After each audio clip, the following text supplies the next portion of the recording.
Hey there, and welcome back. My name is Timasius, and today we're going to be looking at my base that I built for the Basin series.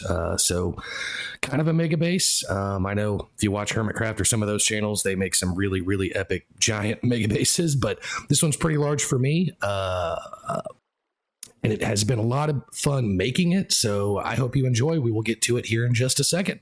Let's go.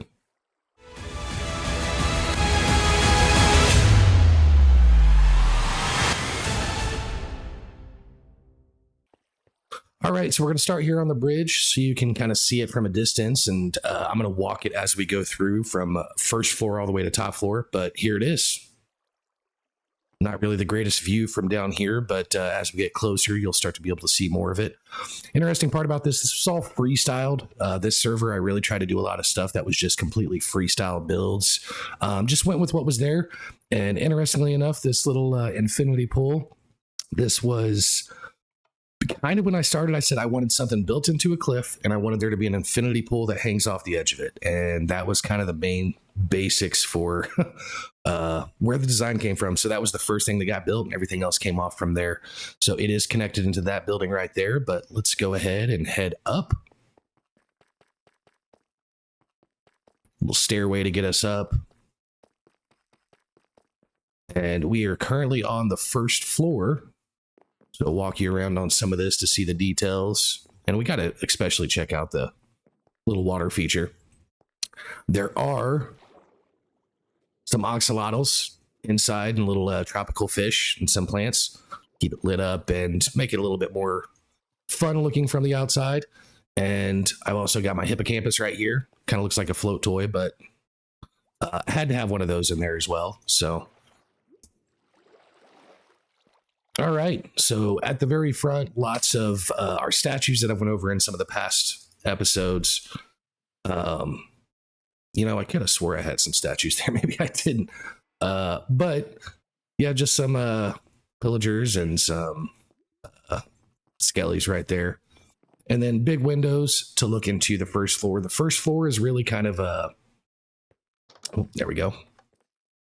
Kind of just a library workroom type thing. Has some different inscription tables, book shelves, stuff like that. Nothing too crazy, but a lot of work behind this. The fences, picket fences that we have there with some different designs and different lights. Let me actually get a little bit more natural lighting type look in here.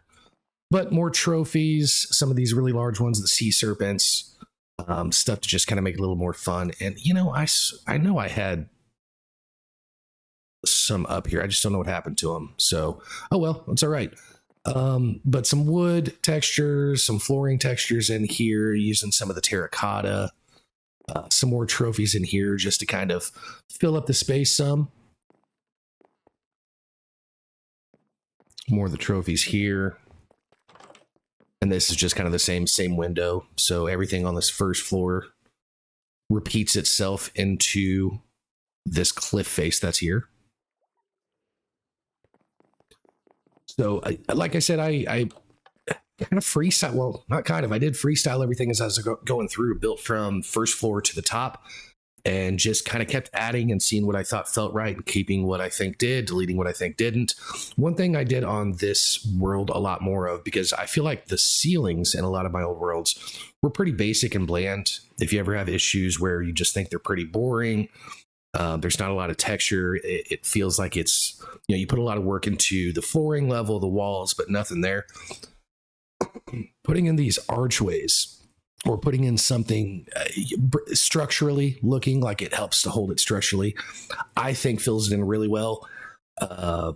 Jim and Green and somewhat, Scar, everyone on Hermitcraft does a lot of this type of stuff. So I've taken a lot from them that just fills it out. I think it brings in, because otherwise I would have just had this really boring, bland spruce slab ceiling in here.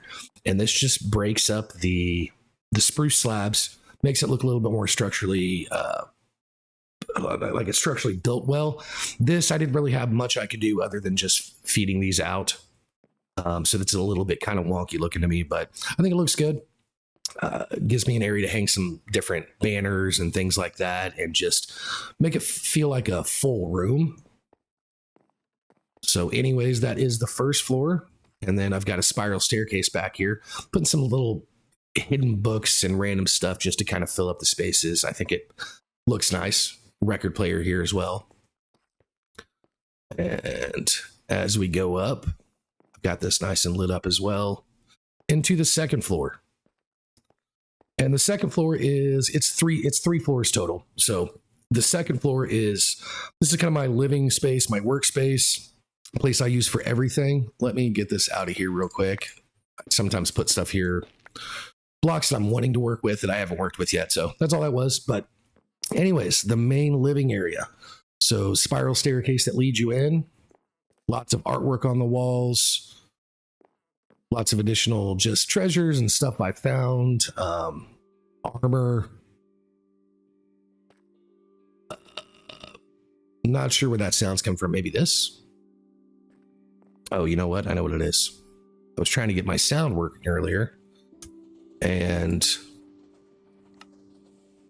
I turned back on the music. I haven't heard that in forever. Okay, so a couple extra rooms, which I will get into here in a minute.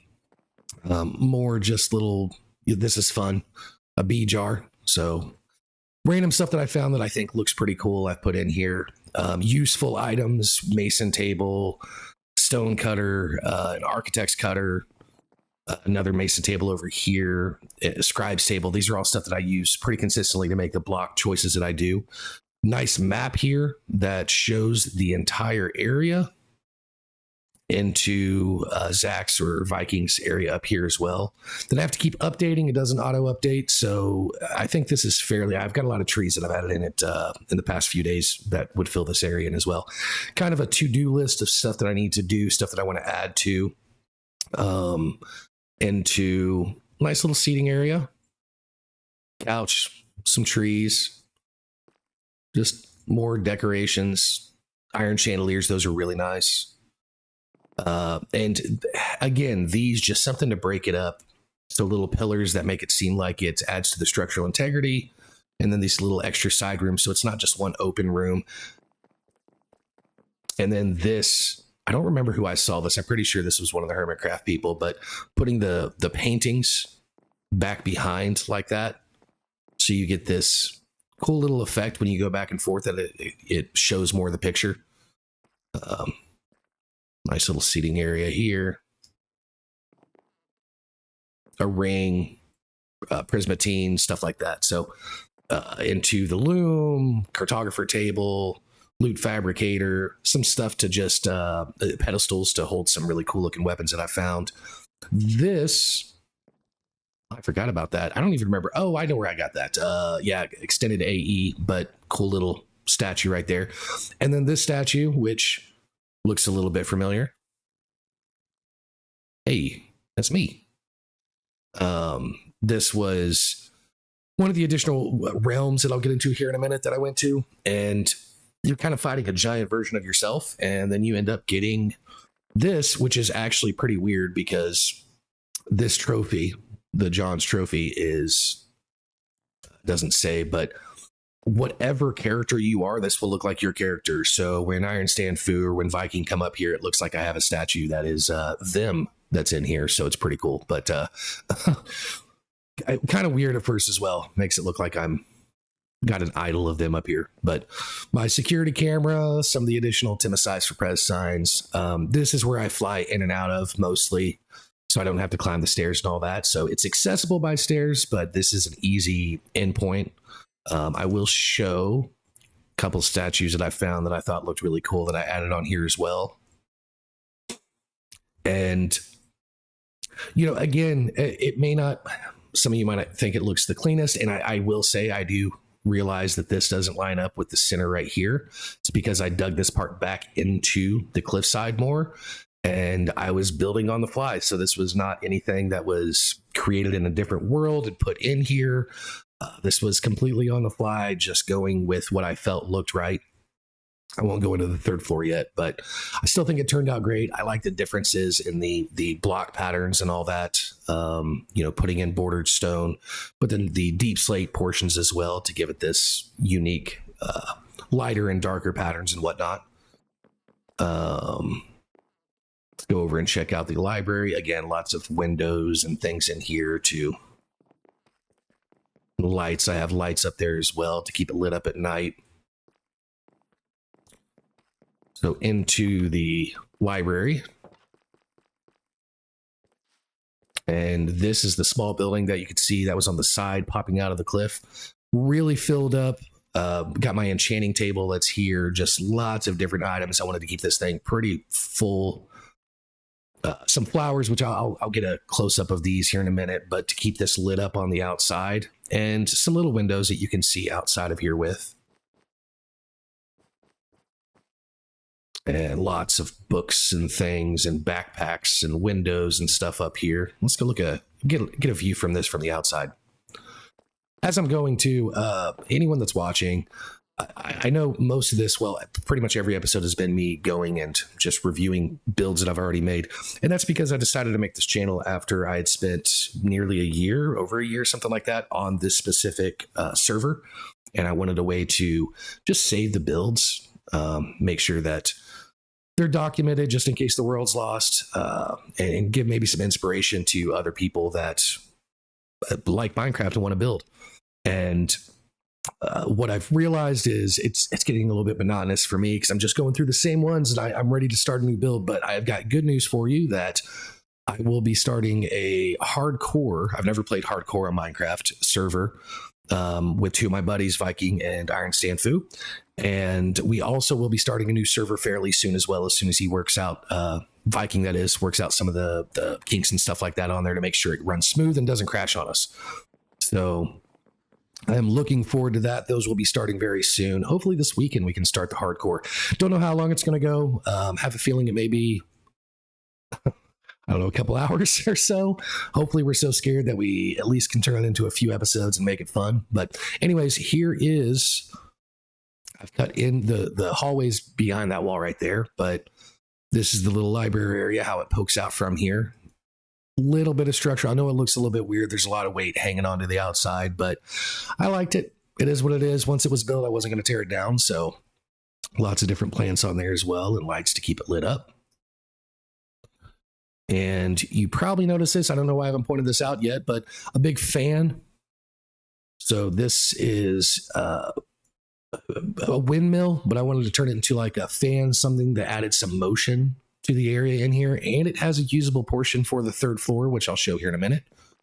But then we've got my bedroom. So go into here. I've put a couple of my intro videos in here on those chairs back there, but some extra items, all the modium, ingots, vibranium, all the really good expensive stuff and different templates, armor trims and stuff like that. And then extra experience, that's 355 levels, bunch of spawners, and then some extra levels just in case I need them. So these backpacks with the fluid holders are super useful. Some creepy, fun trophies in there as well. This one, a bunch of the additional type stuff, rings and necklaces and things like that. And some of the extra books that I've already shown in a past episode, the villager trading hall. So these were ones that just weren't really needed there. And then some of my extra villager farms and things like that. So I don't think much in there. Yeah, just an extra backpack for visuals. Big old 3-wide bed. And a very creepy Urgas trophy from the Twilight Forest. The Twilight Forest has a bunch of unique, fun trophies. This is one of the mobs that you have to beat in there. One of the bosses, kind of, but super weird, super creepy, especially if you think about laying down in bed and seeing that above you. Additional stuff here, fireflies in a jar, books. Just wanted to fill this in. Do like kind of a Asian style with this wood. I believe this, yeah, spruce wood. Kind of like the pillar type things, then putting in some of these nailed spruce and reinforced ones. So add some extra texture in here. The walls in here are massive coal bricks, which it's from the chip mod, but if you get all the mods, 9, 10, you'll have these in here. These are just really fun, just giant blocks. I think it looks really nice. And my nice little sitting area back here with some dragon heads, extra armor, really nice bright armor, big old fireplace. So you can sit by the fireplace and have a nice little relax. And if you feel like get a little bit wild, you can, how do we get out of here? There we go. If you like getting a little bit wild, you can start a pillager raid.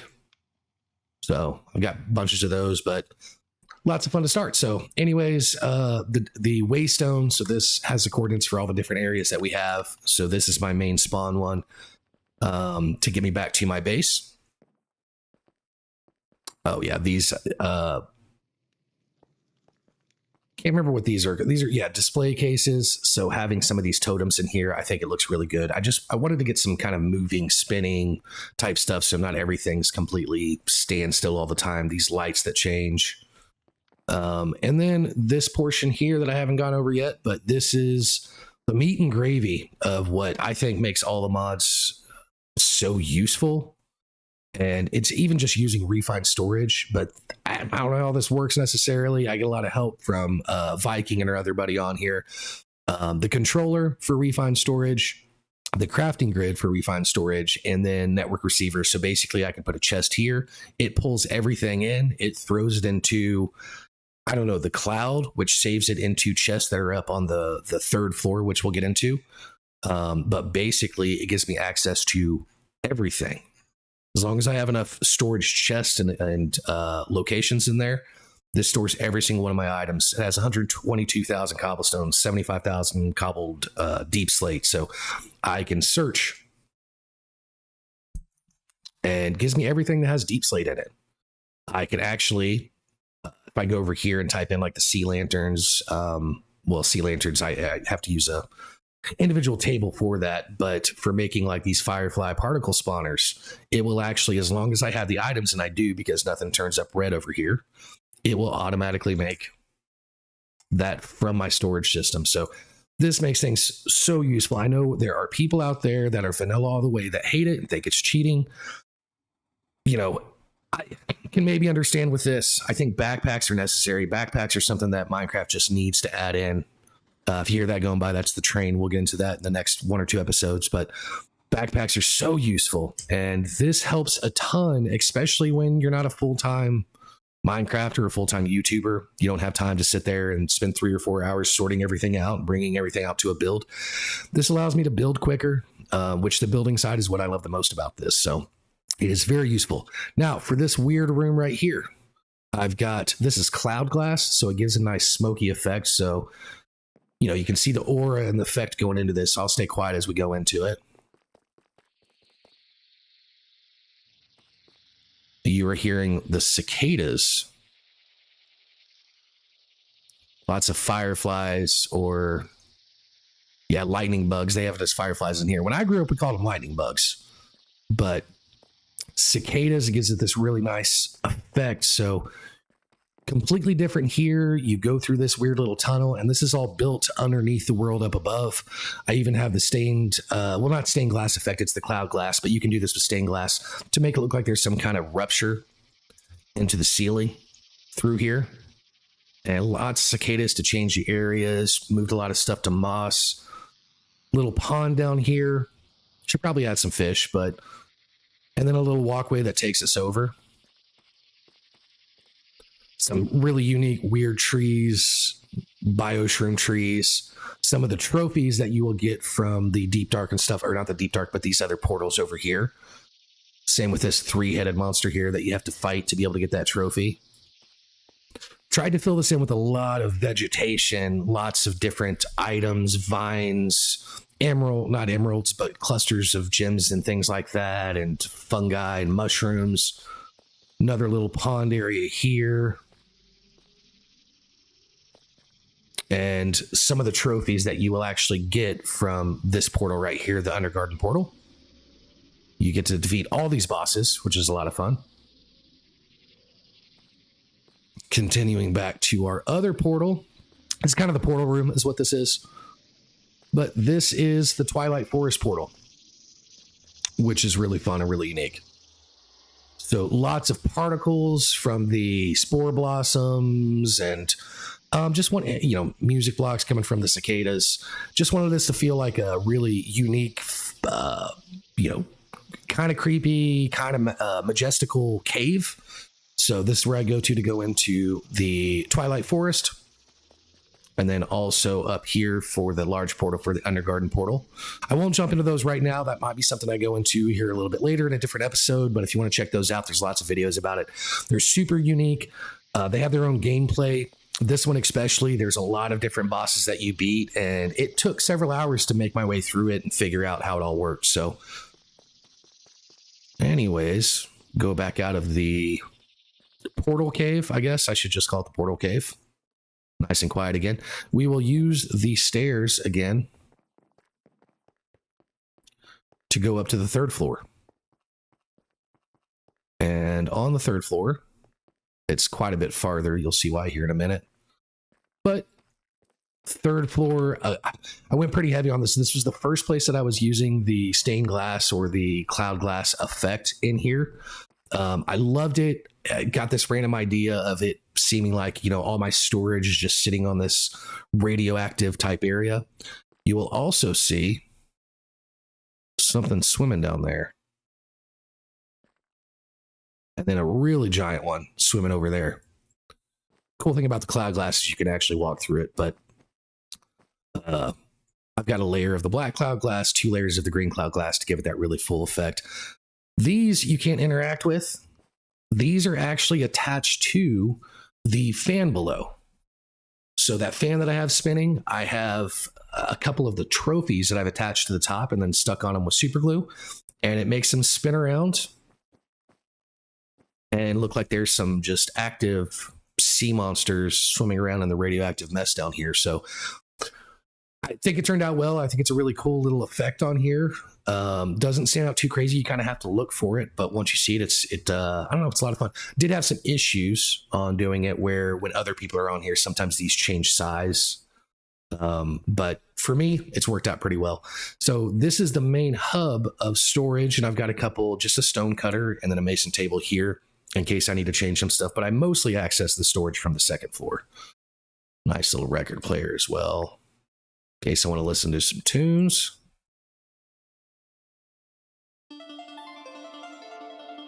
Yeah. Nice little music section so I can really get into it as I'm looking through my storage. But anyways, we've looked at that, but this is really all it takes for all of this storage. There's a lot of chests in here, but these chests have stack upgrades that'll give multiply by 16. Well, you put 2 of them in there and it multiplies by 32. So there's lots of storage. You can see that one's empty. That one's pretty full, but these are all diamond chests as well. So there's a lot of storage spots in here. So 3 high all the way around. These connections, energy cables, and controllers. Like I said, I'm not a pro at this. Viking is the one that set this up for me. To make sure it has the thermo generator running. I don't know. Blocks of blazing crystal, I guess, fuels this. I don't mess with this stuff. Sink for something, for water, for coolant, I assume. And it basically pulls. So this pulls from all the chests around it. And that way, all of this is completely pulled from there. And then there's some kind of remote one. I think it's this. Yeah, the wireless transmitter. That's how I can access it from the second floor.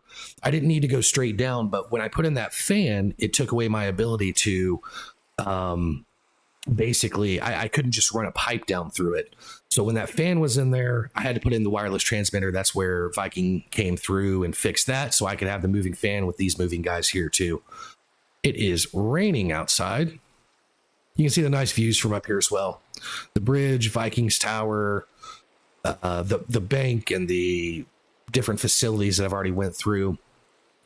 This I'll get into in the next episode, a little bit in this one. Nice view over here over to Iron Stand Foods areas. Different trees that I've been putting in. The portal that takes us to the Nether. That's my portal itself. And then I don't know why this door randomly goes missing sometimes, but there should be a door there. It should look just like that. But anyways, this is one of my favorite type of armor trends on here, Guardians. So I've got those in 4 different unique colors, and then just cap it off with the roof. So pretty fun interior.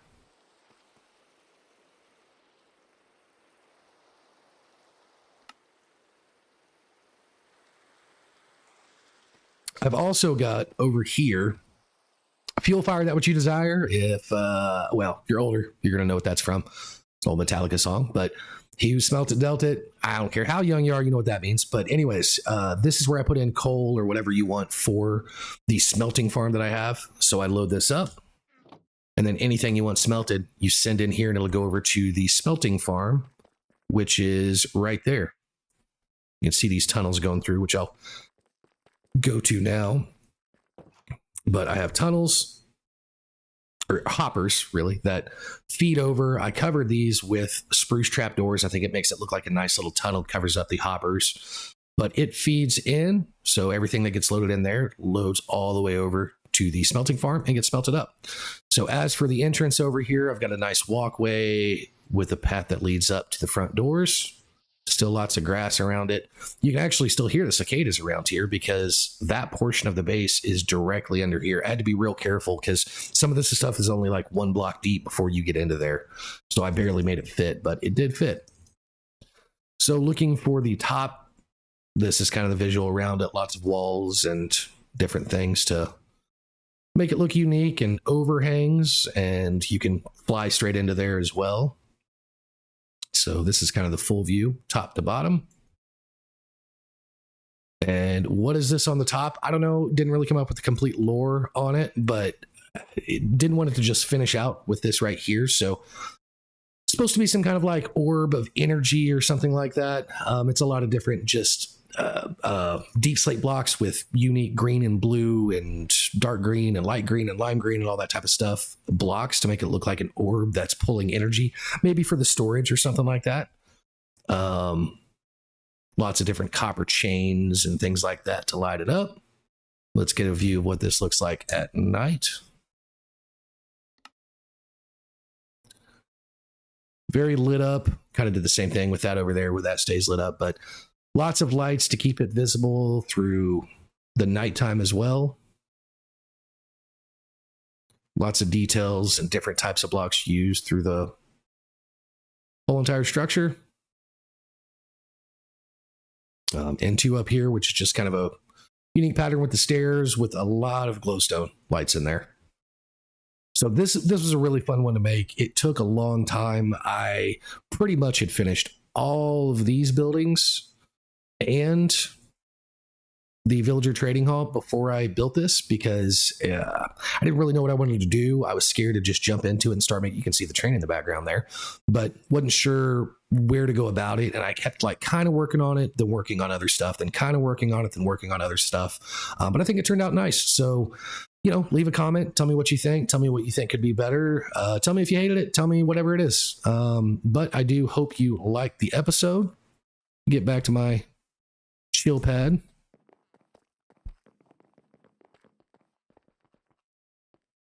All right, much more comfortable. So anyways, I hope you enjoyed it. If you have any questions, let me know, and keep an eye out for the hardcore series and the new series coming out. These next few episodes that I do on here, I'm basically going to just go crazy and probably go through several of the builds at a time because I've went through kind of the big major ones. The next ones are just farms or simplistic type ones to kind of really fill out the area and make it finalized. So check those out. Let me know if you like them, and be on the lookout for some really fun, unique type playthroughs with me with stuff that I've never done before. A whole new server, and then a server focused on the hardcore, and may last 2 hours. If it does, we'll start it again. I want to try to have like kind of a hardcore series going as I'm playing through with the other worlds and stuff like that. But wish me luck because I'm super nervous about it. I've been running it through my head and watching some hardcore series to try to re-prep and figure out how not to die immediately in there. So I'm going to end the video with some of the shader packs so you can see it a little bit more stylized. But anyways, I appreciate it. Have a good one. Stay sharp, stay creative, and I will see you on the next build. Thank you.